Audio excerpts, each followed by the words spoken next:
So grabe mga kaparokya, tila nangangarap ng gising ang isang Facebook page na ito na kung saan ayon dito ay mas mapagkakatiwalaan daw si Senador Rodante Marcoleta kesa kina Senador Bam Aquino at Mayor Vico Soto. Sa ginawang survey ng isang Facebook page na ito na ang pangalan po ay The Miss PH na yung mostly yung kanyang content po ay patungkol sa mga beauty pageant, mapa Miss Universe po yan or yung Mr. Universe, basta pageant po siya. Pero dito sa page na ito ay no doubt na sumusuporta nga po ito sa mga Duterte. At yun nga po mga parokya, sa sinagawang survey ng nasabing Facebook page na ito ay nagwagi ang Chinador na si Rodante Marcoleta. Tinalo daw di umano nito sina Mayor Vico Soto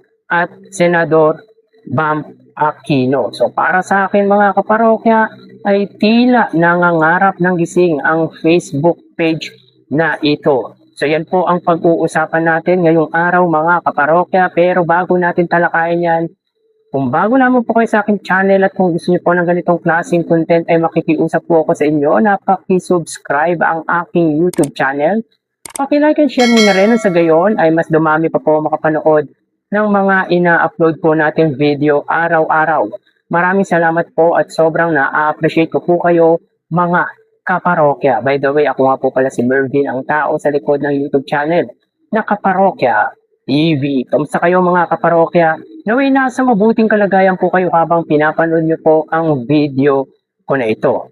So yun nga po mga kaparokya, ayon sa isang Facebook page na The Miss PH na meron nga pong 31,000 na followers, ay tila mas mapagkakatiwalaan si Senador Rodante Marcoleta kesa kina Senador Bam Aquino at Mayor Vico Soto. Sa pa-survey nito mga kaparokya ay sino daw po ang karapat-dapat na magiging Vice President sa darating na 2028. So ang pagpipilian niya po dito sina Senador Rodante Marcoleta, Bam Aquino at Mayor Vico Soto. So hindi ata alam ng nasabing Facebook page na ito na unable pa po to run in higher position ang butihing Mayor Vico Soto because of his eligibility.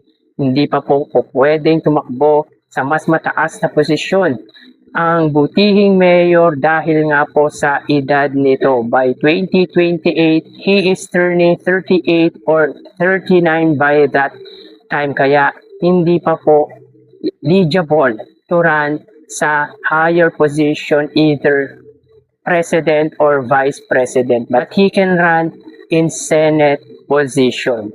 Pero mga kaparokya, ayon nga po kay Mayor Vico Soto, ay hindi nga po siya tatakbo in any post by 2028. Pero meron nga pong pa-survey na tila ikinukumpara nga po si Mayor Vico Soto kina Bam Aquino or Senador Bam Aquino at yung Chinador na si Rodante Marcoleta na tila ayon dito ay mas mapagkakatiwalaan daw si Chinador Rodante Marcoleta kina Senador Bam Aquino at Mayor Vico Soto. Well, mga kaparokya, nangangarap ng gising ang page na ito sapagkat obviously naman po ang sinusuporta nito ay ang mga Duterte. Ayon pa dito ay may pa-survey nga po sila with regard naman po sa presidente na kung saan ang nagwagi nga po sa pa-survey nito bilang presidente ay walang iba kundi si Sara Duterte. So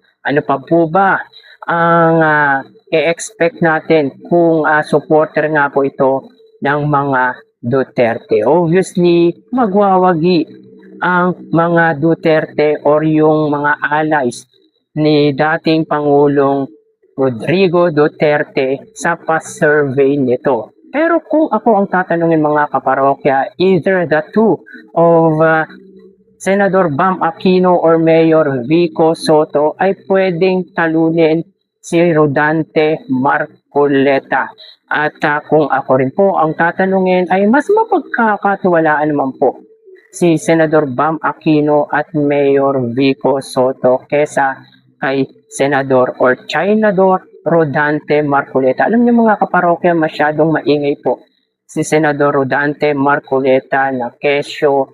Ang pinagtatanggol po nito ay yung mga diskaya, even yung karapatan natin sa West Philippine Sea ay mas pabor nga po ito sa bansang China, na bagay na sobrang nakadi-disappoint nga po sapagkat pinapakita nito na hindi ito maka-Filipino. Kumbaga nasa side po ito ng bansang China, at kahit irrelevant na po ang pinaglalaban niya ay talagang pilit nitong ipinaglalaban na sa palagay po natin ay karapatan natin. Tulad niya po ng KIG or Kalayaan Island Group, na kung saan ay hindi daw po sakop ng teritoryo ng Pilipinas ang nasabing isla. At yun nga po mga kaparokya, sa palagay ninyo ay mapagkakatiwalaan po ba si Rodante Marcoleta with regard nga po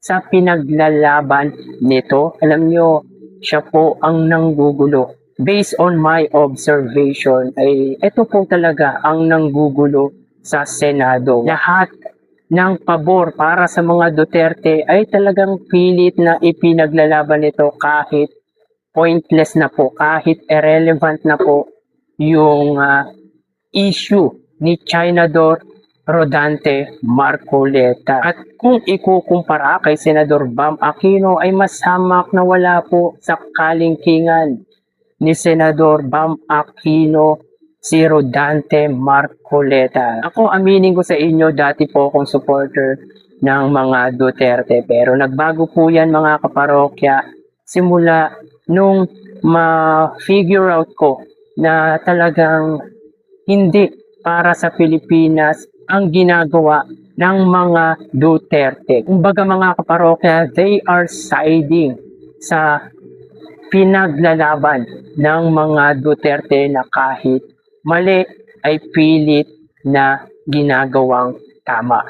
So dito mga kaparokya, kung ako tatanungin, if Mayor Vico Soto able to run in a higher position, ay mas hamak na si Mayor Vico Soto po ang siyang mas karapat dapat na umupo in a higher position, either President po yan or Vice President.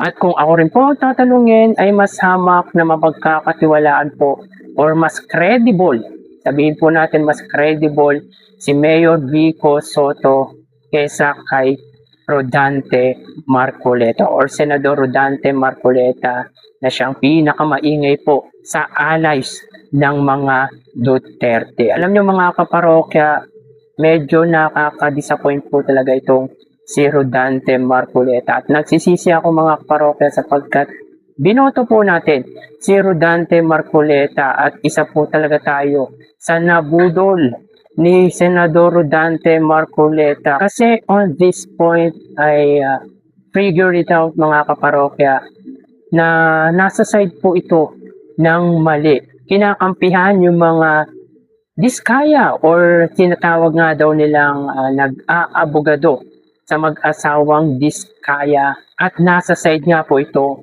ng bansang China. Kaya sobrang nagsisisi ako mga kaparokya na binoto ko po si Senador Rodante Marcoleta. Pero syempre tapos na at hindi naman po din natin alam na ganyan po ang gagawin nito sa Senado, ang manggulo. Pero ang sabihin na mas credible or mas mapagkakatiwalaan si Senador Rodante Marcoleta kesa kina Senador Bam Aquino at Mayor Vico Soto, suntok sa buwan na mangyari yun sapagkat higit na mapagkakatiwalaan si Mayor Vico Soto at Bam Aquino kesa kay Chinador Rodante Marcoleta. Well mga kaparokya, pa-survey ito ng supporter ng mga DDS, kaya wag mag-expect po tayo na talagang papabor po ang pa-survey nito sa side ng mga Duterte, sa allies ng mga Duterte, tulad niya po ni Senador Rodante Marcoleta. Pero imbis na gumawa ng batas ay kung ano-ano pong issue ang nire-raise sa Senado nang sa gayon ay ma-divert ang issue with Dutertes at ng bansang China. Sayang mga kaparokya, si Mayor Vico Soto, kung nasa tamang edad lang po at kung pwede na pong tumakbo sa presidente or sa vice president, I guess mas effective si Mayor Vico Soto to govern our country. So kayo mga kaparokya, pabor po ba kayo sa pa-survey ng Facebook page na The Miss PH na kung saan ay wagi daw si Senador Rodante Marcoleta at mapagkakatiwalaan si Chinador kesa kina Senador Bam Aquino at Mayor Vico Soto? Paki-comment po ang opinion nyo patungkol or hinggil nga po dito. So hanggang dito na lang po tayo. Mag-iingat po tayo palagi. Thank you and God bless.